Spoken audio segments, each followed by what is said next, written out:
مخلوق میں تو انبیاء کرام میں بھی آ جاتے ہیں. حضرت آدم علیہ السلام سے لے کر رسول اللہ صلی اللہ علیہ وسلم تک جتنے صحابی سارے آئے، یہ سارے اس بات میں یہ مطلق ہے آ رہے ہیں، ورنہ اس بات کا جواب دیں.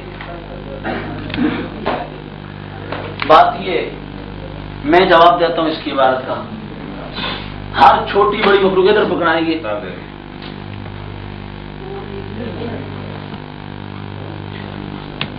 کیا پڑا؟ اس وقت تک بندہ مومن نہیں ہو سکتا جب تک ساری مخلوق اس کے سامنے مینگنی کی طرح ظاہر نہ ہو جائے. مولانا یہی سوال کیا علامہ صاحب؟ یہی سوال ہے. یہ کوئی میرے خواجہ نے نہیں کہا، آپ کو تو پتہ ہی نہیں ہے. اس طرح منہ اٹھا کے بندہ مناظرے میں آ جاتا ہے.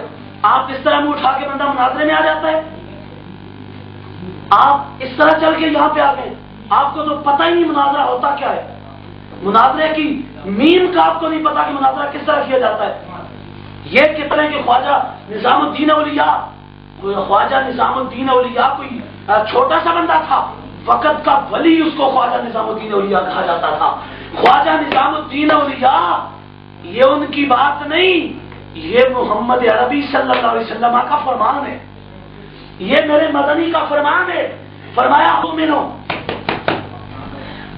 مرکات ملا علی قاری کی، اس کے اندر انہوں نے لکھا کہ یہ میرے نبی کا فرمان ہے.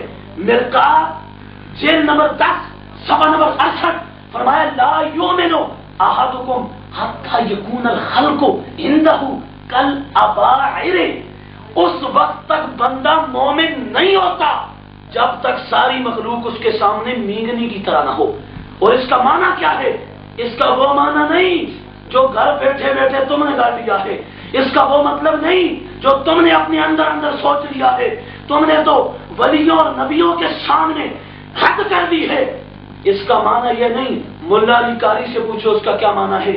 مرکات کے اندر انہوں نے لکھا اس کا معنی ہے کہ بندہ اپنی تمام بڑائی، اپنا تکبر، غرور اور لوگوں سے جو اپنی تعریفیں کروانا اور نفاق کا توق اپنے گلے میں ڈالنا، اس سارے کو جب تک اتار کے پھینک نہ دے، اپنے آپ کو اللہ کے سوا کسی کے سامنے یوں نہ ظاہر کرے کہ میں بہت بڑا ہوں، بلکہ ساری مخلوق اسے عام نظر آئے اللہ کی ذات کے سامنے، اس وقت وہ بندہ اللہ کی بارگاہ میں صحیح مومن کہلواتا ہے.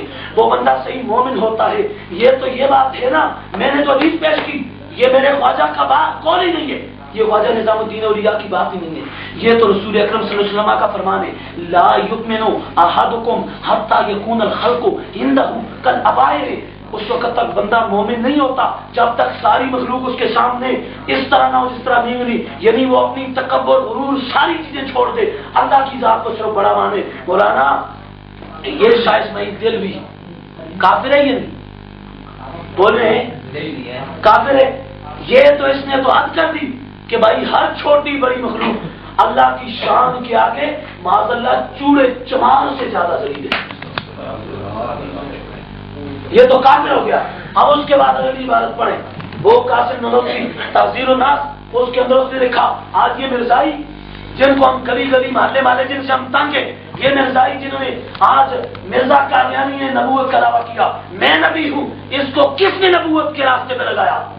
اس کو کس نے کہا کہ تو نبوت کا دعویٰ کر؟ پھر وہی بات کہ باہر والے لوگوں نے نبی کی گستاخی کیوں کی، انہوں نے یہ ہمت کیوں کی؟ پہلے ان لوگوں نے اپنی کتابوں میں لکھا، جب انہوں نے پڑھا انہوں نے کہا مسلمان تو نبی کی شان میں اس طرح کی باتیں کہتا ہے، تو ہم نے کہہ دی تو کون سی بڑی بات ہے؟